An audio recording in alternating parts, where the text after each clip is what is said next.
Vimlesh music editing केंद्र आपका स्वागत करता है। सीता परवार दीवाना है वो, सीता परवार दीवाना है वो, मोला तोर विमलेश म्यूजिक एडिटिंग आपका हार्दिक स्वागत करता है। मोला तोर सही लड़की से मिलना है वो, मिलना है वो।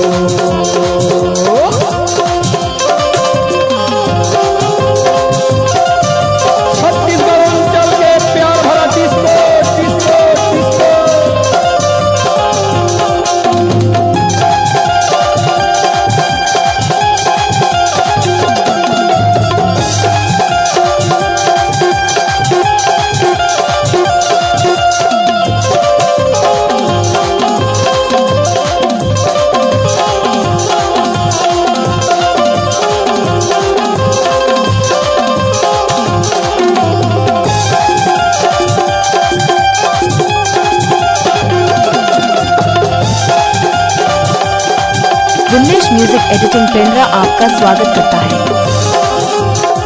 अरे तोर गोरे गोरे गाल,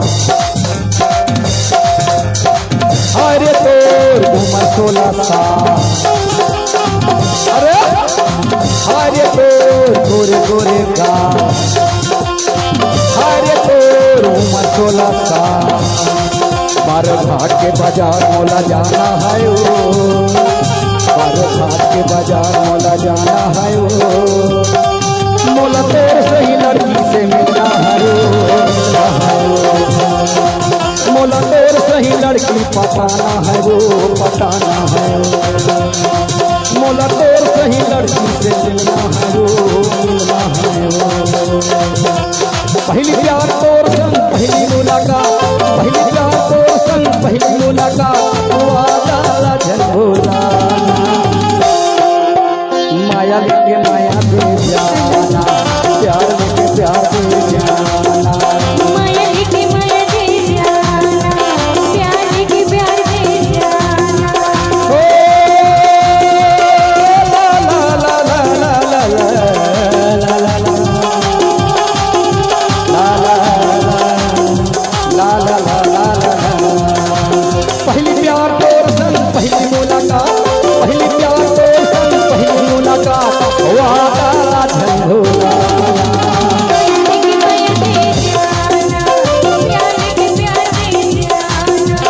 माया लेके माया दे जाना, प्यार लेके प्यार दे जाना, माया लेके माया दे जाना, प्यार लेके प्यार दे जाना, माया लेके माया दे जाना, प्यार लेके प्यार दे जाना, माया लेके माया दे जाना, प्यार लेके प्यार दे जाना। विमलेश म्यूजिक एडिटिंग आपका हार्दिक स्वागत करता है।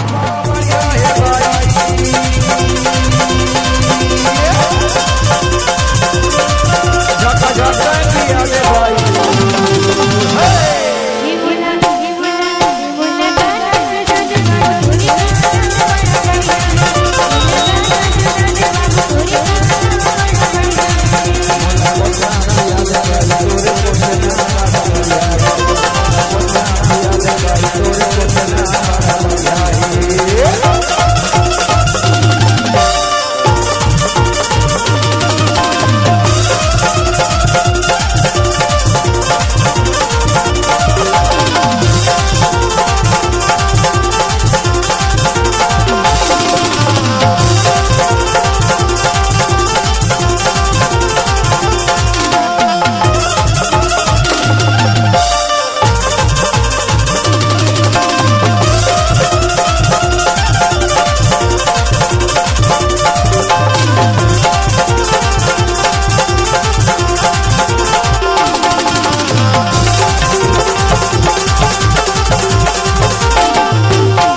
हार्दिक स्वागत करता है। शराब में होती तो नाचती बोतल,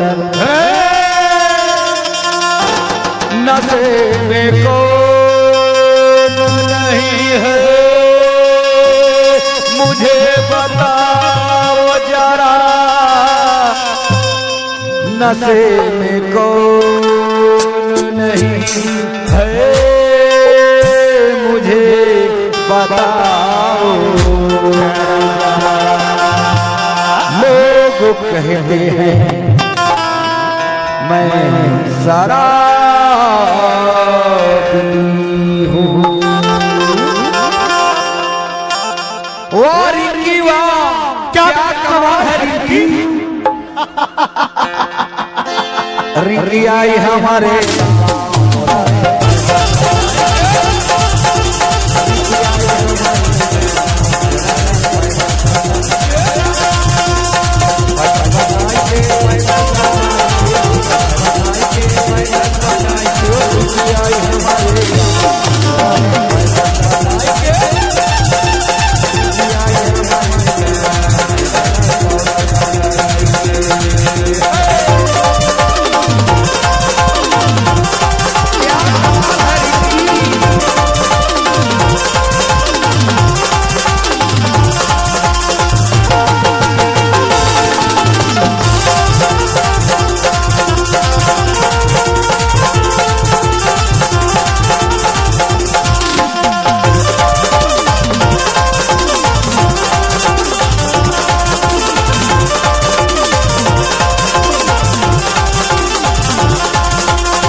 विमलेश म्यूजिक एडिटिंग आपका हार्दिक स्वागत करता है।